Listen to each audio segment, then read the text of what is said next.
Hello my riches friends, welcome to wealth techs. Friends, உங்க மைண்ட்ல இருந்து நீங்களே யோசிச்சு பாருங்க. ஒரு பணக்காரனா யாரு? பேங்க்ல நிறைய பணம் வச்சிருக்கிறவரா, இல்ல ஆடி பென்ஸ் அப்படின்னு காரை வச்சு லக்ஸரியான வாழ்க்கையை வாழ்றவங்களா? இதுக்கு உங்க பதில் என்னவா வேணாலும் இருக்கலாம். ஆனா நான் சொல்ல போறது நீங்க நல்லா கவனிச்சீங்கன்னா ஒரு மனுஷனுக்கும் பணத்துக்கும் இருக்க சைக்காலஜி உங்களுக்கு புரிஞ்சிடும். அதுக்கப்புறம் பணத்தை நீங்க வித்தியாசமான ஆங்கிள் இருந்து பார்க்க ஆரம்பிப்பீங்க. பணத்தை அதிகமா சம்பாதிக்க ஆரம்பிப்பீங்க. அப்படி இந்த வீடியோல நாம பணத்தோட உளவியல், அதாவது சைக்காலஜி என்னன்னு புரிஞ்சுக்க மார்கன் ஹவுசல் எழுதின சைக்காலஜி ஆஃப் மணி புக்ல இருந்து ஒவ்வொருத்தரும் தெரிஞ்சுக்க வேண்டிய 5 முக்கியமான லெசன்ஸ் என்னன்னு நாம பார்க்கலாம். லெசன் நம்பர் 1, எல்லாரும் பணத்தை ஒரே மாதிரி பாக்குறது இல்ல. ஒவ்வொருத்தரும் பணத்தை வித்தியாசமான ஆங்கிள் இருந்து பாக்கனாலதான் சில பேர் அதிகமா சம்பாதிக்கிறாங்க, இன்னும் சில பேர் கம்மியா சம்பாதிக்கிறாங்க. சில பேர் அதிகமா செலவு பண்றாங்க, இன்னும் சில பேர் கம்மியா செலவு பண்றாங்க, பட் நிறைய சேவ் பண்றாங்க. அதனால ஒருத்தர் பணத்தை வச்சு இதை செய்யறாங்க அதை செய்யறாங்கன்னு நம்மளால ஈஸியா ஜட்ஜ் பண்ணிட முடியாது. ஃபார் எக்ஸாம்பிள், இன்வெஸ்டிங் நாம எடுத்துக்கிட்டோம்னா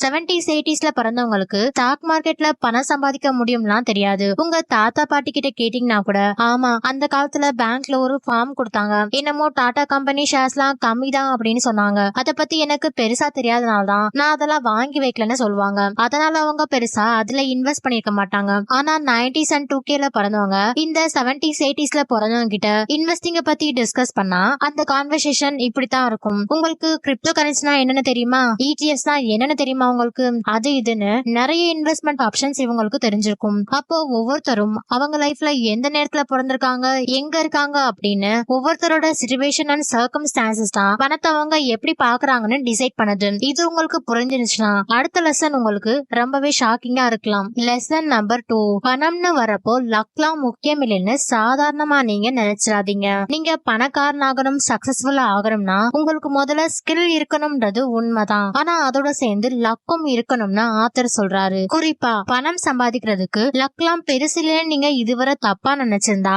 லக்ன்றது எவ்வளவு பெரிய ஃபேக்டர்னு பில்கேட்ஸோட லைஃப் மூலமா நாம தெரிஞ்சுக்கலாம். பில்கேட்ஸோட வெல்த் அண்ட் சக்சஸ்க்கு மைக்ரோசாஃப்ட் காரணம்னு நம்மள பல பேருக்கு தெரியும். ஆனா அவரு சக்சஸ்ஃபுல்லா இருக்கனாலதான் அவரோட ஸ்டோரி நமக்கு தெரியுது. ஆனா அவரு ஃபெயில் ஆகியிருந்தா யாராவது பில்கேட்ஸ் அப்படின்னு தானே நம்ம கேட்டிருப்போம். சோ பில்கேட்ஸ் அப்படி எவ்வளவு ஹார்ட் ஒர்க் பண்ணியிருந்தாலும் லக் அப்படின்ற ஃபேக்டர் எந்த அளவு இருக்குதுன்னு ஆத்தர் இந்த பாயிண்ட்ல இருந்து நமக்கு சொல்லிருப்பாரு. அதாவது பில்கேட்ஸ் சீட்டல் அப்படின்ற லேக் சைட் ஸ்கூல்ல படிச்சிருப்பாரு. அந்த ஸ்கூல்ல மட்டும்தான் அந்த காலத்திலேயே கம்ப்யூட்டர் இருந்திருக்கு. அப்ப அவருக்கு ஸ்கூல்ல படிக்கிற அளவுக்கு வயசும் இருந்திருக்கு. யுனைடெட் ஸ்டேட்ஸோட கணக்குப்படி 1968ல 30 கோடி மனுஷங்க ஹை ஸ்கூல்ல படிக்கிற வயசுல இருந்தாங்க. அதுல அப்ராக்சிமேட்டா 2 கோடி பேரு யூஎஸ்ல இருந்தாங்க. அதுல 2.5 லட்சம் பேரு வாஷிங்டன்ல இருந்தாங்க. அதுல 1 லட்சம் பேரு கிட்ட சீட்டல் ஏரியால இருந்தாங்க. 300 பேரு அந்த லேக் சைட் ஸ்கூல்ல படிச்சாங்க.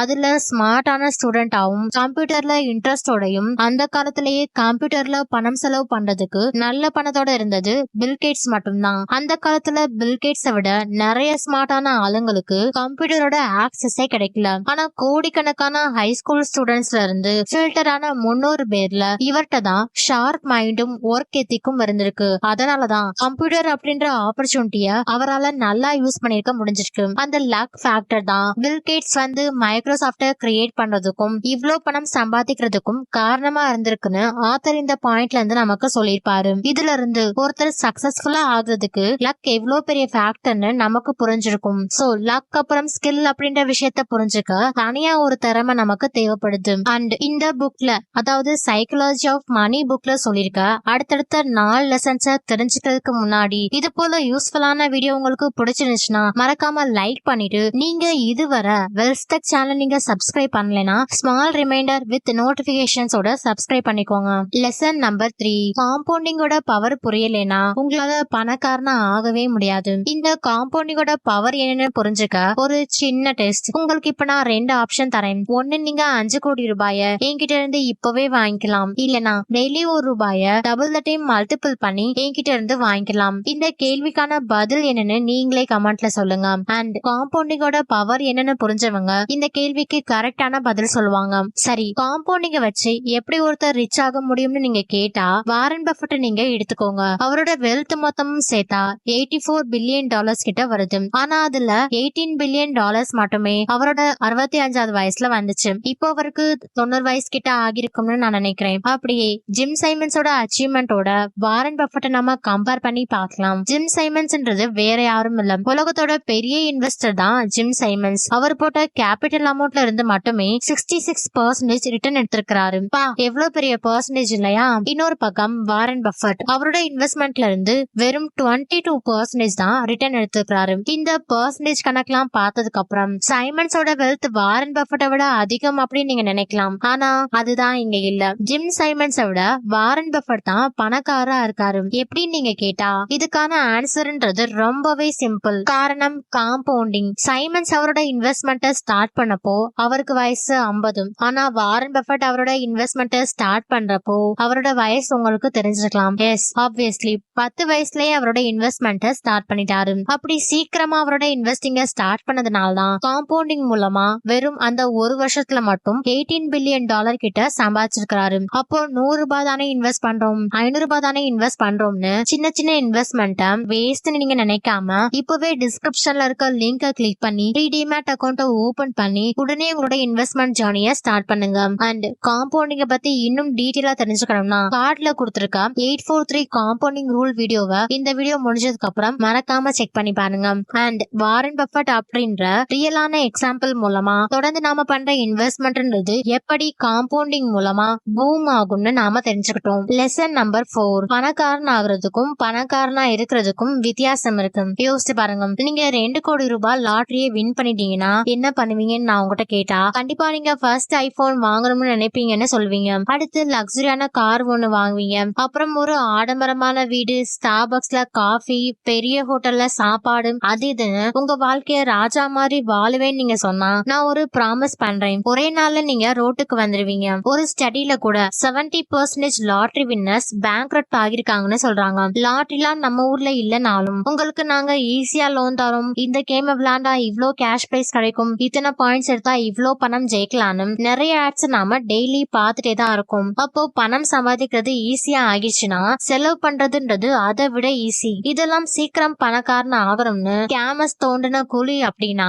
ஜென்யூனாவே இன்டர்நெட்டும் சோசியல் மீடியாவும் வந்ததுக்கு அப்புறம் சைடு ஹசில், அதாவது ரெண்டாவது ஒரு இன்கம சம்பாதிக்கிறது அப்படின்றது பெரிய விஷயம் இல்ல. ஸ்டாக்ஸ்ல, கிரிப்டோலன்னு நீங்க எதுலனாலும் இன்வெஸ்ட் பண்ணலாம், ரிட்டர்ன் எடுக்கலாம். உங்களுக்கு தேவையானதெல்லாம் இன்வெஸ்டிங்க பத்தின கேபிட்டல் நாலேஜ், ரிஸ்க் எடுக்கிற டேலண்ட், இது இருந்தா போதும். யாருனாலையும் ரிச் ஆக முடியும். ஆனா இந்த ரிச்னஸ் நீங்க தங்க வைக்கணும்னா, அதாவது உங்ககிட்ட பணமும் காசும் இருந்துட்டே இருக்கணும்னா நீங்க ரிஸ்க் எடுக்கவே தேவையில்ல. ஆனா உங்ககிட்ட பேராசைக்கு நீங்க இடம் கொடுக்க கூடாது. நேத்து நீங்க ஜெயிச்சிட்டீங்க, நிறைய பணம் சம்பாதிச்சிட்டீங்கன்னா நாளைக்கும் அதே போலவே நீங்க சக்சஸ் ஆகுவீங்க அப்படின்றதுக்கு கேரண்டியே கிடையாது. அதனால லைஃப்ல நீங்க எந்த ஸ்டேஜ்ல இருந்தாலும், ஈவன் ஃப்ரம் ஸ்கிராச்ல இருந்தா கூட உங்களால கண்டிப்பா பணக்காரனா ஆக முடியும். ஆனா சேவிங்ஸே இல்லாம உங்க பினான்சியல் டெசிஷன்ஸ்ல நீங்க எந்தவித கண்ட்ரோலும் இல்லாம இஷ்டத்துக்கு செலவு பண்ற ஹேபிட் இருக்கிறப்போ, அதாவது இம்பல்சிவ் பையிங்ஸ் அப்படின்ற ஹேபிட் இருக்கிறப்போ நீங்க மறுபடியும் புவர் ஆகுறதுக்கு சான்சஸ் நிறையவே இருக்கு. அப்போ இந்த பாயிண்ட்ல சொன்னதை நீங்க யோசிச்சு பாத்தீங்கன்னா பணக்காரன் ஆகுறதுன்றது ஈஸியா யாருனாலையும் செஞ்சிட முடியும். ஆனா அந்த பணத்தை தக்க வைக்கிறதும் சேவிங்ஸ் அண்ட் பினான்சியல் டெசிஷன்ஸ் நாம கவனமா இருக்கிறதும் யாராலையும் பண்ண முடியாது. குறிப்பிட்ட சில பேரால் தான் பண்ண முடியும். அவங்களால மட்டும்தான் பணக்காரனாவே இருக்க முடியும்.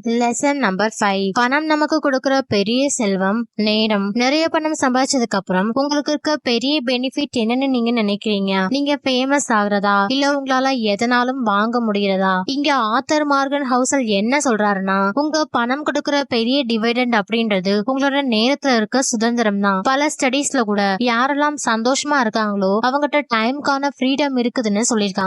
ஏன்னா அவங்களால எங்கனாலும் போக முடியும், எந்த வேலைனாலும் பண்ண முடியும். அதனாலதான் பணத்துக்கு இங்க இவ்ளோ இம்பார்ட்டன்ஸ் இருக்கு. பணம் உங்ககிட்ட இருந்தா வாழ்க்கையில உங்களுக்கு நிறைய ஆப்ஷன்ஸ் இருக்குதுன்னு அர்த்தம். குறிப்பா உங்களுக்கு பிடிக்காத ஒரு ஆபீஸ்ல ஃபோர்ஸ் பண்ணி வேலை செய்யணும்ன்ற அவசியம் இல்ல. பணத்தினால உங்களுக்கு கிடைக்கிற பெரிய வெல்த் என்ன தெரியுமா? எதனாலும் நீங்க செய்ய முடியும்ன்ற எபிலிட்டி. அதாவது உங்ககிட்ட நிறைய பணம் இருந்ததுன்னா காலையில நீங்க தூங்கி எந்திரிச்சு நான் எனக்கு பிடிச்ச என்னனாலும் செய்வேன் நீங்க தைரியமா சொல்லலாம், செய்யலாம். அந்த எபிலிட்டி உங்களுக்கு கிடைக்கணும்னா முதல்ல உங்களோட கோல்ன்றது எமர்ஜென்சி ஃபண்ட கிரியேட் பண்றதா இருக்கணும். 6 மாசம் எந்த வேலையும் செய்ய முடியாதுன்ற சிச்சுவேஷன் வந்தாலும் உங்களால சர்வை பண்ண முடியணும். இதை நீங்க ரெடி பண்ணிட்டீங்கன்னா அடுத்த ஸ்டெப்க்கு நீங்க போகலாம். அதாவது உங்க வேலையை விடுறதா, இல்ல உங்களுக்கு பிடிச்ச ஏதாச்சும் பிசினஸ் பண்றதானு அந்த ரிஸ்க நீங்க எடுக்கலாம். பணம்ன்றது நமக்கு எல்லாத்தையும் விட கொடுக்கிற பெரிய சொத்து இல்ல செல்வம்ன்றது உண்மையாவே உங்களுடைய நேரம். அந்த நேரத்தினால உங்களுக்கு கிடைக்கிற ஃப்ரீடம், அதாவது பினான்சியல் ஃப்ரீடம். சோ இதெல்லாம் தான் சைக்காலஜி ஆஃப் மணி புக்ல